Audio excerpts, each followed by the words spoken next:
Hello there. Welcome to the NTCI podcast airing every Friday at 7 p.m. Don't miss it. I'm your host, Ricky, and today we're going to talk about the importance of being an informed, responsible, and active citizen. Grade 10 civics class teaches you many things that will be essential in the future, and as high school comes to an end, there will be many graduates that are coming out headfirst into society. They may be overwhelmed at first, but it is my job here today to refresh you about the civics curriculum and make sure you make a positive contribution to society. First of all, it is important to be an informed citizen because it can help you in many future situations. For example, in the Leadership Styles unit, it teaches you about how to be a democratic, autocratic, and laissez-faire leader. These skills can be used in a variety of scenarios such as jobs or projects in education beyond high school. Speaking of school, group activities can be fun and interactive, but everyone knows the feeling of getting stuck in a group that just doesn't mesh. Whether that be because one person just doesn't want to work, or because one person completely takes over control, it should not matter because group work should be easier, as two brains, or more, are better than one. Although this is not the case, as 20% of teens do not graduate high school across all the schools of America, as said in an article on the Huffington Post by Rebecca Klein. But knowing these three techniques could potentially make passing easier for you. We learned that democratic leaders take the opinions of everyone before they act, thus promoting teamwork. Perhaps you're doing a group project in a university or college. If all group members are motivated and skilled, a democratic approach would be best in that situation as the end result would contain everyone's creative ideas and abilities. If you're teaching underlings in a job like a camp counselor, an autocratic style would be the most efficient, as you would have to take the lead in the activities.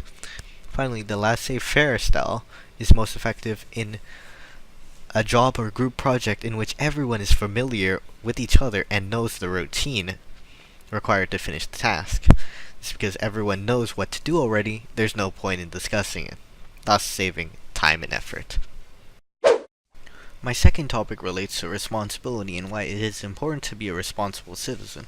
In our digital citizenship unit, we learned about how to keep your social media appropriate and how to keep a good digital etiquette, which is one of the 9 elements of digital citizenship.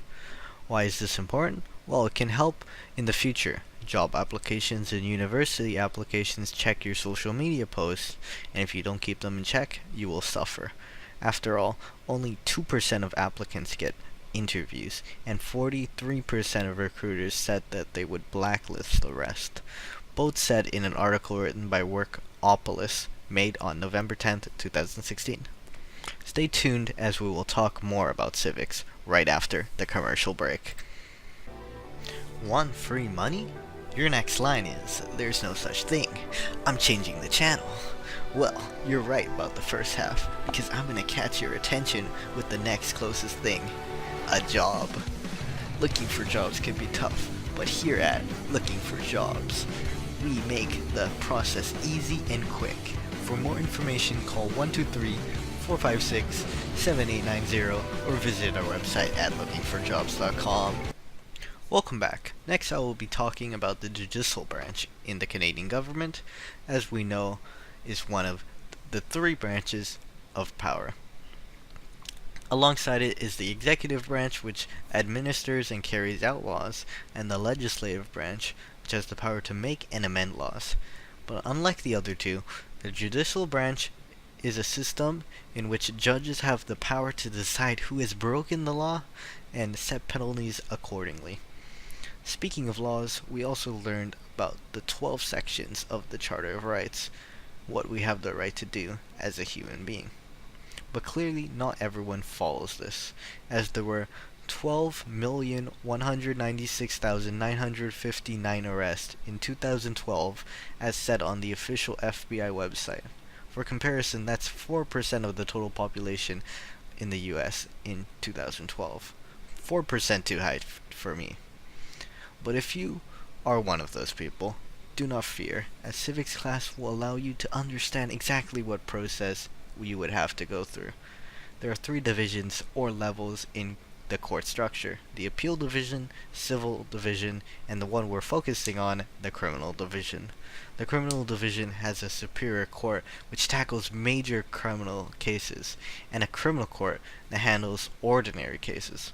So if you were arrested for a petty crime like theft on a small scale, then you would be put in the criminal court. But let's hope that never happens, as you are all responsible. Finally, I will be talking about the best way to be an active citizen: voting. In the Government Systems unit, we learned about how political leaders get elected and the different types of political parties.